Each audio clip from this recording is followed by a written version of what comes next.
Utah State falls to Vanderbilt, Utah bounces back, and BYU holds on. Let's cover it all right here on the Red, Royal, and Blue Podcast, Postcast Edition.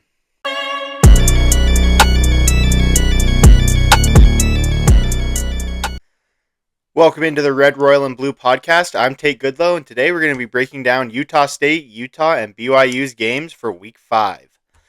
We'll start off with Utah State traveling to Vanderbilt, number 18th ranked in the country, Vanderbilt. Now, this game started out better than I expected.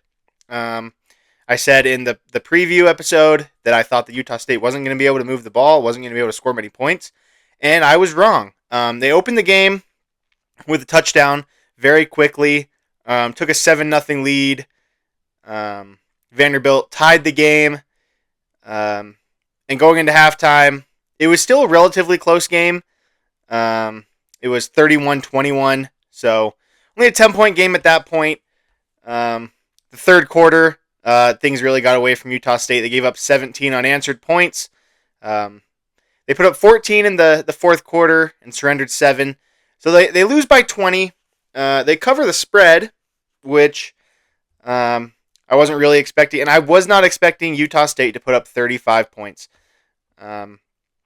Bryson Barnes throws for 3 touchdowns. Jacob Conover throws for 2. No interceptions by the Aggies. Bryson Barnes lost a fumble, so there was 1 turnover there. But all in all, this offense was pretty dang good on Saturday, all things considered. The problem was they gave up 55 points. Diego Pavia had a game, 26 for 34, 321 yards, 5 touchdowns, 1 interception with a QBR of 92.9. Averaged 9.4 yards per completion. So, when you have stats like that, you're averaging a first down almost on every pass attempt. So it's hard to slow a team down that way. And the run game really is what torched Utah State. They gave up 5 rushing touchdowns. Junior Sherrill had 91 yards on 6 carries. And then Trey Richardson had 74 on 6 carries. Those guys were averaging 15.2 and 12.3. So, when you have guys averaging that many yards per rush, it's not going to go well for you. You got to be able to slow that rush attack down, and Utah State just couldn't do it. Brock Lane led the receiving for the Aggies, 7 receptions for 98 yards, averaging 14 yards per catch. And then in rushing, Javen Jacobs led with 63 yards on 4 carries. And then Bryson Barnes followed him up with 10 carries for 48 yards. No rushing touchdowns by the Aggies in this one. 5 passing touchdowns.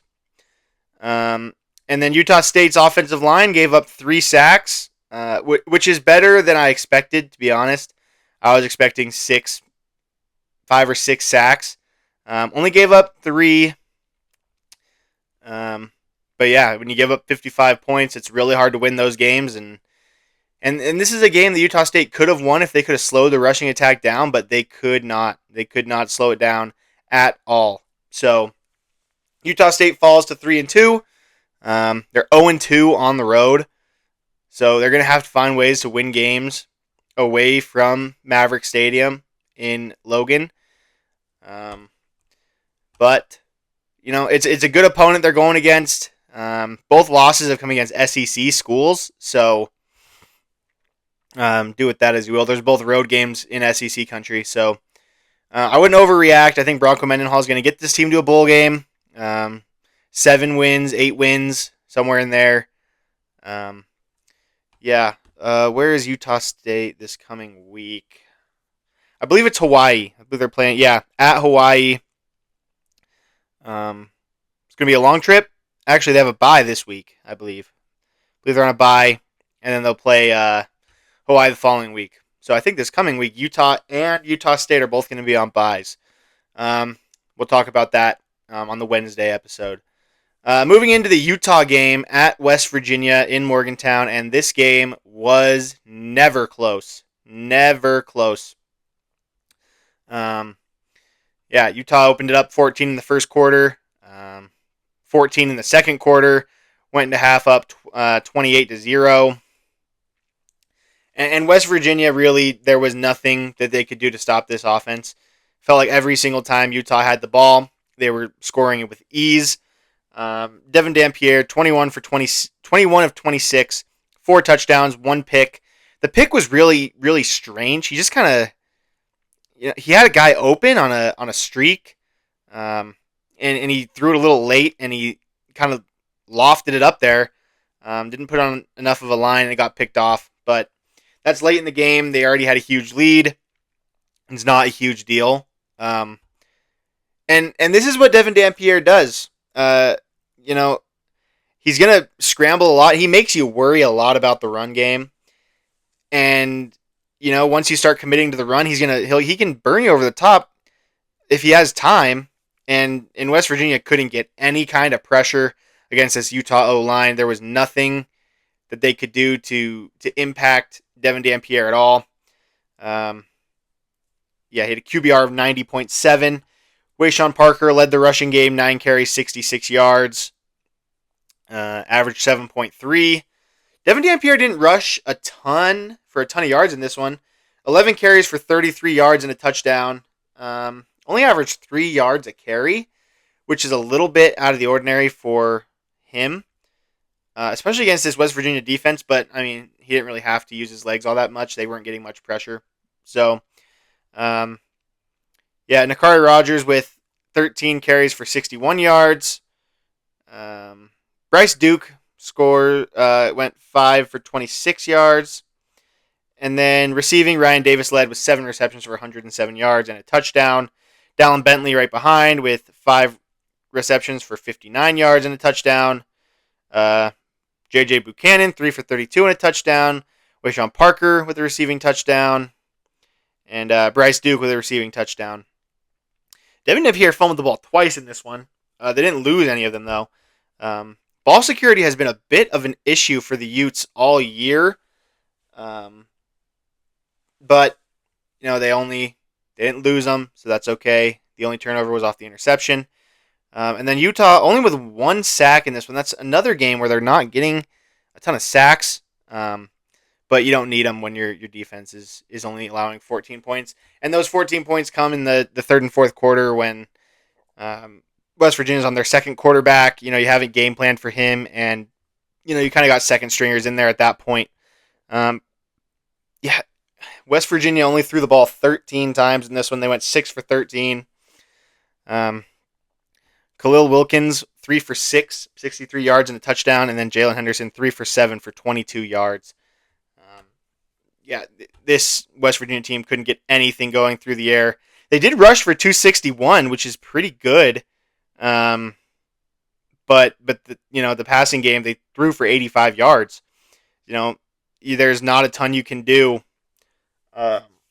when you can't throw for over 100 yards. So Utah runs away with this one early, and it was never a question if they were gonna win this one. The O-line kept Devin Dampier safe, no sacks. The 1 interception, as I said, but it's all right.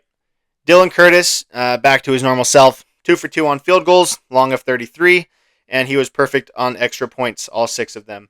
So Utah wins this one, going into a bye week. They can get everybody healthy. I think Devin Dampier has been dealing with a little ankle issue, so going into this bye week, I'm sure they're going to let him rest up and get back to 100%. Coming off the bye week, they have...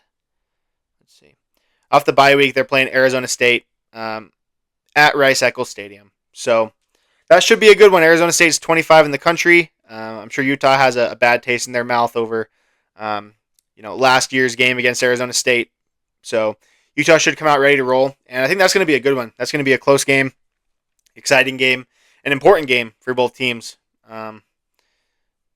So that's the Utah game. Moving on to the BYU game, the closest game of the weekend.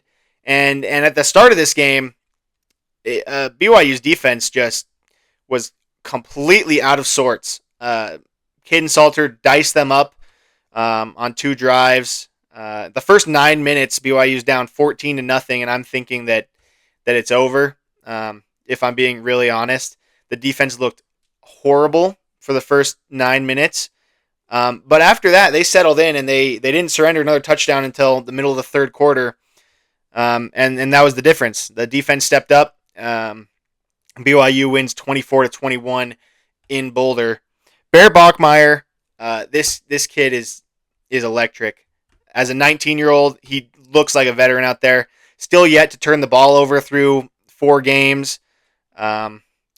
No interceptions this weekend. He goes 19 for 27, 179 yards, 2 touchdowns, no interceptions, 77.6 QBR. Parker Kingston threw the ball 2 times in this game, and teams know at this point to watch out for the backwards pass to Parker Kingston. Aaron Roderick calls that play so often, and teams are realizing it now. You see the pass to Parker Kingston, and these safeties and corners are not biting. And Parker Kingston doesn't know any better than to throw it up, and he's going to throw a pick at some point if BYU's not careful with that play call. But goes 0 for 2 on both trick plays. Doesn't turn out to hurt the Cougs. And the real story of this one was Bear Bachmeier on the ground. 15 carries for 98 yards. He had over 100, but on the final drive, they intentionally took some losses. He snapped the ball and ran around the backfield for a while to kill some clock. But yeah, 15 carries for 98 yards, 6.5 per rush. He only had a long of 16, but it was a big play. It was third and 17, and he scrambles out of the pocket, dives head first, doesn't get the first down, but he makes it 4th and 1, and BYU converts right after that. So Bear Bachmeier's legs really helped the Cougs in this one, and it was just impressive the way that he maneuvers the field. He wears number 47 because of his days as a running back and a linebacker, and it shows the way he runs. He's not afraid of contact. He's going to put his shoulder down and get every yard that he can. Bear Bachmeier has been really impressive this far this season. LJ Martin, 15 carries for 58 yards. Colorado kind of had him bottled up for the most part in this one.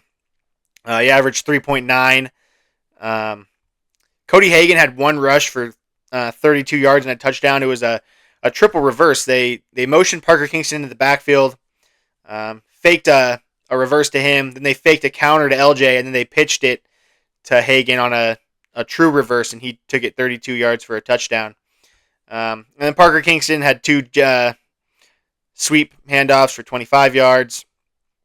BYU rushes for 208 yards on the year, and I said in the preview, in games that Colorado gives up over 200 yards rushing, they're the 2 games that they had lost going into this game. They'd given up over 200 yards rushing, and I said that BYU was going to do it. They didn't do it by much, but they did enough. 208 yards on the ground. And as I said, 179 through the air. Chase Roberts passes the 2,000 career yard mark as a Cougar. 5 receptions for 49 yards and 2 touchdowns. He's just clutch. When you need a first down, you're always looking for number 2, and he gets it done. BYU fumbled one in this game, but they got it back. It was a bad... I don't even know if it was really a bad snap. It was a little bit high, and Bear bobbled it, kicked it around. That was a big recovery by LJ. LJ Martin dove on it. BYU was up 3 at the time. If Colorado covers that fumble, the game could have been a lot different. And Jack Kelly really was impressive in this one. 1 sack, 6 solo tackles. The big adjustment they made on defense in this one, Caden Salter was running all over him in this game. Let's see how many yards he had on the ground. Caden Salter had 17 rushes for 49 yards, but he did take some huge sacks, which takes away some of those rushing yards. But Jack Kelly, what they did was they started rushing 3 and using Jack Kelly as a QB spy, and he'd wait, and as soon as Caden Salter left the pocket, he was a heat-seating missile straight at the quarterback, and it ended up forcing the game-winning interception by Isaiah Glasgow. Jack Kelly streaked in, forced a bad throw, and Isaiah Glasgow was able to pick it off again to end the game against Colorado, just like he did in the Alamo Bowl. Evan Johnson, again, huge. 5 tackles, 4 solo tackles. He was really impressive. He's becoming one of the best players on this defense, Evan Johnson. He's definitely the best corner on this team, and he shows every week that he's a dude. He is always going to make plays. Somebody that was very quiet in this game was Keanu Tanavasa. Didn't record any defensive stats, no tackles, not even a joint tackle. So that was interesting. Justin Kirkland was back on the field for the Cougars. That was good to see. He had 1 tackle. And yeah, Isaiah Glasgow had the interception. And it was really, really impressive to see BYU fight back in this one. They could have easily rolled over and died and just, given up after going down 14-0, but they responded, and it was really good to see that. The Cougars go up to 4-0. They're number 23 in the country in this week's poll. They have West Virginia coming to town this coming week. So, after seeing what Utah did to West Virginia, I'm not all too worried about it. BYU opens at 20.5-point favorites. So we will get into that on Wednesday's episode for the previews. But those are the recaps for this week. Those are my reactions. And with that, let's head to the outro. All right. Thank you all so much for watching this episode of the Red, Royal, and Blue podcast. Make sure you tune in on Wednesday for our previews for this coming week. Make sure you comment, like, and subscribe. Turn on that bell notification so you don't miss any uploads. And we'll see you next time.